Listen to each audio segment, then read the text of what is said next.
Shalom, welcome to Tactically Torah. I'm Heath Hayes. Today is day 102 of Read the Bible in a Year, and we are in 1 Kings chapter 9. We're going to read chapters 9 through 11. And it came to be, when Solomon had finished building the house of Yahweh and the house of the sovereign, and all the desire of Solomon, which he was pleased to do, that Yahweh appeared to Solomon a second time, as he had appeared to him at Gabon. And Yahweh said to him, I have heard your prayer and your supplication that you have made before me. I have set this house apart, which you have built, to put my name there forever. And my eyes and my heart shall always be there. And you, if you walk before me as your father David walked in integrity and of heart and in uprightness, to do according to all that I have commanded you, if you guard my laws and my right rulings, then I shall establish the throne of your reign over Israel forever, as I promised David your father, saying, there is not to cease a man of yours on the throne of Israel. If you at all turn back, you and your sons, from following me, and do not guard my commands, my laws, which I have set before you, but shall go and serve other mighty ones, and bow yourselves to them, then I shall cut off Israel from the face of the soil which I have given them, and send away from my presence this house, which I have set apart for my name, and Israel shall be a proverb and a mockery among the peoples.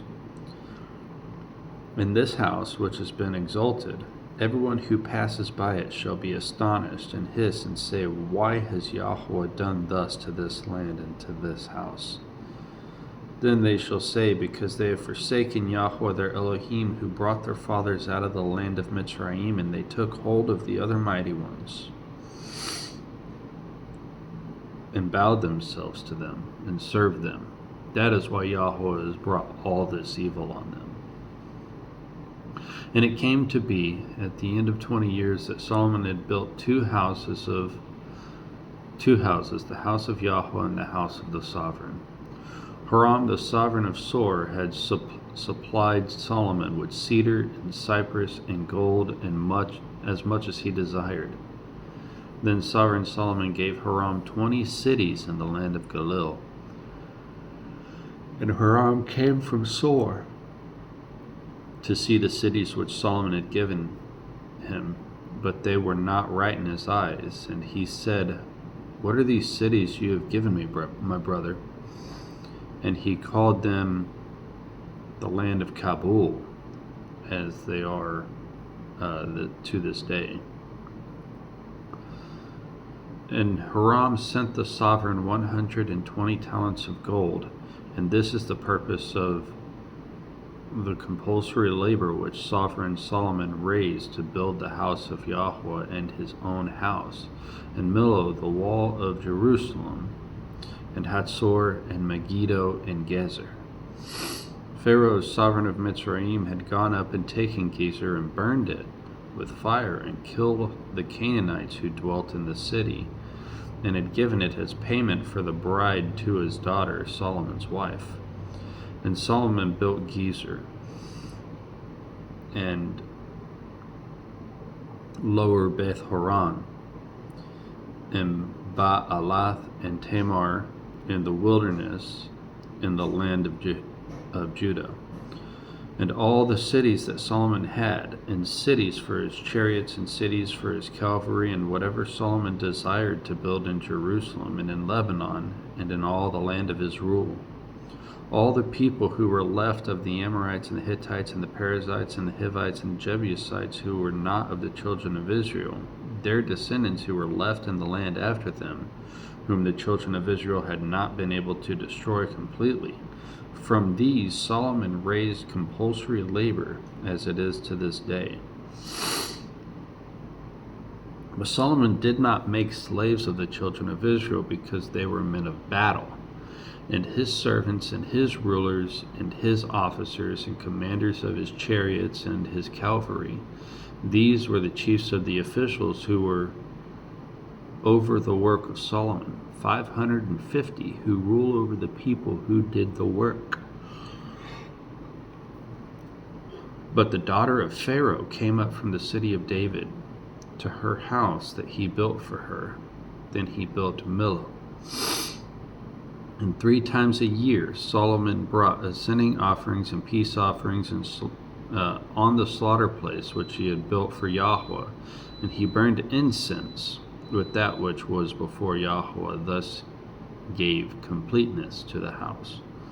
And sovereign Solomon built a fleet of ships at Etzion Geber, which is near Aloth, on the shore of the reeds of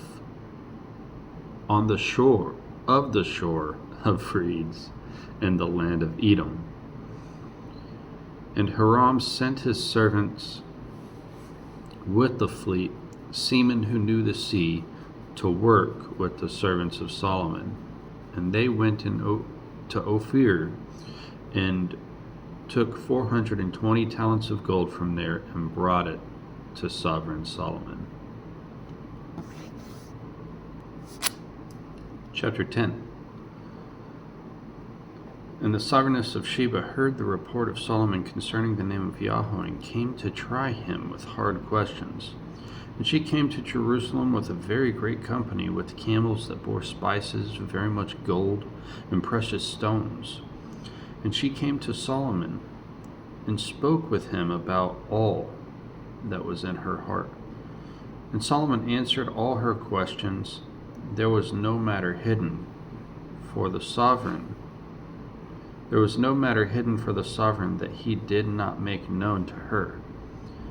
And the sovereignness of Sheba saw all the wisdom of Solomon, and the house that he had built, and the food on his table, and the seating of his servants, and the service of his waiters, and their attire, and his cupbearer, and his ascending offerings which he had offered in the house of Yahweh, and there was no more spirit in her. Then she said to the sovereign, the word I hear in my own land about your words and your wisdom was true, but I did not believe the words until I came with my own eyes. And see, I have not been told the half. Your wisdom and prosperity exceed the report which I heard. Blessed are your men, and blessed are these your servants, who stand continually before you, who are hearing your wisdom. Blessed be Yahweh your Elohim, who delighted in you and put you on the throne of Israel, because Yahweh has loved Israel forever. Therefore he made you sovereign to do right ruling and righteousness. And she gave the sovereign 120 talents of gold, and very many spices and precious stones. Never again did so many spices come as the sovereignness of Sheba gave to the sovereign Solomon. And also the ships of Hiram, which brought gold from Ophir, brought almug wood, a great many, and precious stones from Ophir. And the sovereign made the steps of the almug wood for the house of Yahweh and for the sovereign's house, also lyres and harps for singers. No such almug wood has come or been to this day. And sovereign Solomon gave the sovereignness of Sheba all she desired, whatever she asked, besides what she gave, according to the hand of the sovereign Solomon. And she turned and went to her land, she and her servants. The weight of gold that came to Solomon yearly was 666 talents of gold, besides that from men of travel, and the profit from traders, and from all the sovereigns of Arabia, and from the governors of the land. And the sovereign Solomon made 200 large shields of beaten gold. 600 pieces of gold went into each shield, and 300 shields of beaten gold. Three minas of gold went into each shield.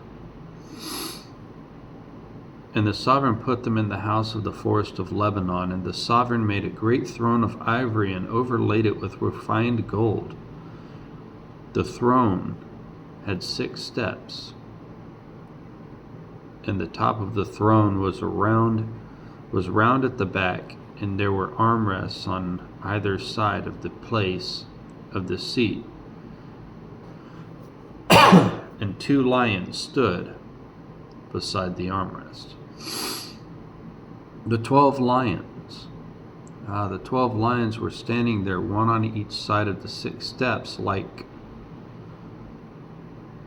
of it was never made in any reign. Oh, the like of it. There we go. Sorry. And all the drinking vessels of the sovereign Solomon were of gold, and all the vessels of the house of the forest of Lebanon were of refined gold, not of silver. For this day was reckoned of little value in the days of Solomon. For the sovereign had ships of Tarshish at sea with the fleet of Hiram. Once every 3 years the ships of Tarshish came, bringing gold and silver and ivory and apes and baboons. And sovereign Solomon was greater than any of the sovereigns of the reign on the earth in riches and wisdom. And all the earth sought the presence of Solomon to hear his wisdom, which Elohim had put in his heart. And they were each bringing his present, objects of silver and objects of gold, and garments and armor and spices and horses and mules, the matter of year by year. And Solomon gathered chariots and horsemen, and he began, and he had 1,400 chariots and 12,000 horsemen, whom he stationed in the chariot cities with the sovereign in Jerusalem. And the sovereign made silver as common in Jerusalem as stones, and he made cedars as plenty as the sycamores which are in the low country.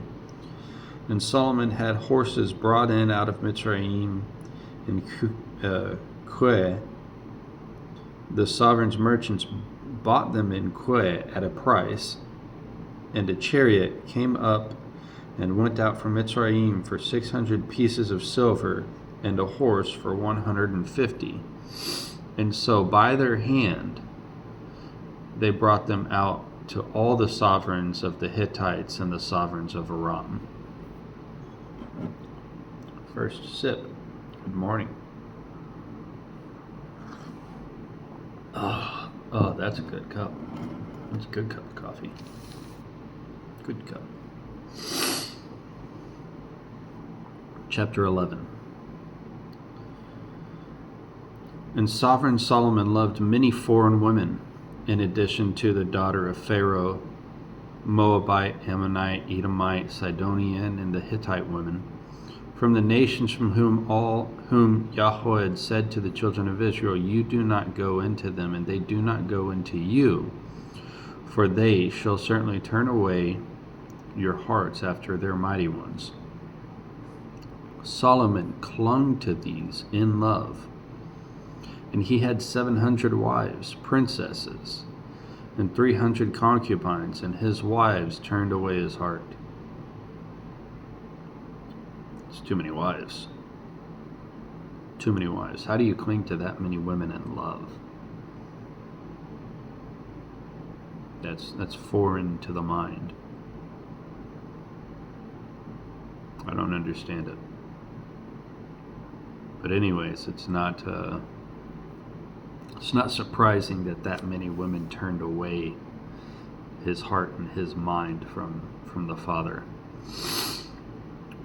Verse 4, and it came to be when Solomon was old that his wives turned away his heart after other mighty ones, and his heart was not perfect with Yahweh as his Elohim, as was the heart of his father David. And Solomon went after Asheroth, the mighty one of the Sidonians, and after Milcom, the abomination of the Ammonites. Thus Solomon did evil in the eyes of Yahweh, and did not follow Yahweh completely like his father David. Then Solomon built a high place for Chemosh, the abomination of Moab, on the hill that is east of Jerusalem, and for Molech, the abomination of the children of Ammon. And so he did for all his foreign wives who burned incense and slaughtered to their mighty ones. Therefore Yahweh was enraged with Solomon, because his heart had turned away from Yahweh Elohim of Israel, who had appeared to him twice, and had commanded him concerning this word, do not go after other mighty ones. But he did not guard what Yahweh had commanded.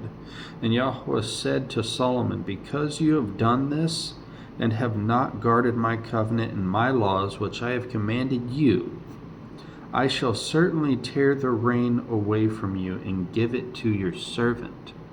Only I do not do it in your days. For the sake of your father David, out of the hand of your son I shall tear it. Only I shall not tear away all the rain, but give one tribe to your son for the sake of my servant and for the sake of Jerusalem, which I have chosen. And Yahweh raised up an adversary against Solomon, Hadad the Edomite. He was of the seed of the sovereign in Edom. And it came to be when David was in Edom, and Joab, the commander of the army, had gone to bury the slain after he had struck every male in Edom, Joab remained there with all Israel for 6 new moons, until every male in Edom was cut off. And Hadad fled to go to Mitzrayim, he and certain Edomites of his father's servants with him, while Hadad was still a little child. And they arose from Midian and came to Paran, and took men with them from Paran, and came to Mitzrayim, to Pharaoh, sovereign of Mitzrayim, who gave him a house, and ordered food for him, and gave him land. And Hadad found much favor in the eyes of Pharaoh, so that he gave him as wife the sister of his own wife, the sister of sovereigness Taphanes. Anyways. And the sister of Taphanes bore to him Genubath, his son, whom Taphanes weaned in Pharaoh's house. And Genubath was in the house of Pharaoh among the sons of Pharaoh. And Hadad heard in Mitzrayim that David slept with his fathers, and that Joab slept with his fathers. He heard in Mitzrayim that David was dead. There we go. And that Joab, the commander of the army, was dead. And Hadad said to Pharaoh, let me go to my land. And Pharaoh said to him, but what have you lacked with me, that you are now seeking to go to your own land? And he answered, no, but please let me go. And Elohim raised up another adversary against him, Rezon, son of Eliada, who had fled from his master Hadadezer, sovereign of Sobah, and gathered men to him, and became commander over a raiding band, when David killed those of Sobah. And they went to Damascus and dwelt there, and reigned in Damascus. He was an adversary of Israel all the days of Solomon, besides the trouble that Hadad caused, and he was hostile to Israel and reigned over Haram. And a sovereign of Solomon, Jeroboam, son of Nebat, an Ephraimite from Saradah, whose mother's name was Zeruiah. A widow also lifted up a hand against the sovereign. And this is what caused him to lift up a hand against the sovereign. Solomon had built Millo, repairing the breaks in the city of David his father. And the man Jeroboam was a brave man. And Solomon, seeing that the young man was doing his work well, made him the officer over all the compulsory labor of the house of Joseph. And it came to be at that time when Jeroboam went out of Jerusalem that the prophet Ahijah, the Shilonite, met him on the way, and he was wearing a new garment, and the two were alone in the field. And Ahijah, however, took hold of the new garment that was on him and tore it in 12 pieces, and said to Jeroboam, "Take for yourself 10 pieces, for thus said Yahweh, the Elohim of Israel, see, I am tearing the reign out of the hand of Solomon, and shall give 10 tribes to you. But he shall have 1 tribe for the sake of my servant David, and for the sake of Jerusalem, the city which I have chosen out of the tribes of Israel, because they have forsaken me and bowed themselves to Ashtaroth, the mighty one of the Sidonians, to Chemosh, the mighty one of the Moabites, and to Milcom, the mighty one of the children of Ammon, and have not walked in my ways and do what is right in my eyes, and my laws and my right rulings, as did his father David. But I do not take all the reign out of his hand, because I have made him a ruler all the days of his life for the sake of my servant David, whom I chose, because he guarded my commands and my laws. And I shall take the reign out of his son's hand and give it to you, the 10 tribes. And to his son I give 1 tribe, so that my servant David shall always have a lamp before me in Jerusalem, the city which I have chosen for myself to put my name there. So I take you, and you shall reign over all that your being desires, and you shall be sovereign over Israel. And it shall be, if you obey all that I command you, and shall walk in my ways, and do what is right in my eyes, to guard my laws and my commands, as my servant David did, then I shall be with you, and build for you a steadfast house, as I built for David, and I shall give Israel to you. And because of this, I humble the seed of David, but not forever." And Solomon sought to kill Jeroboam, but Jeroboam rose up and fled to Mitzrayim, to Shishak, sovereign of Mitzrayim, and was in Mitzrayim until the death of Solomon. And the rest of the acts of Solomon, all that he did, and his wisdom, are they not written in the book of the acts of Solomon? And the days of Solomon reigned in Jerusalem over all Israel was 40 years. So Solomon slept with his fathers and was buried in the city of David with his father, and Rehoboam his son reigned in his place. Shalom.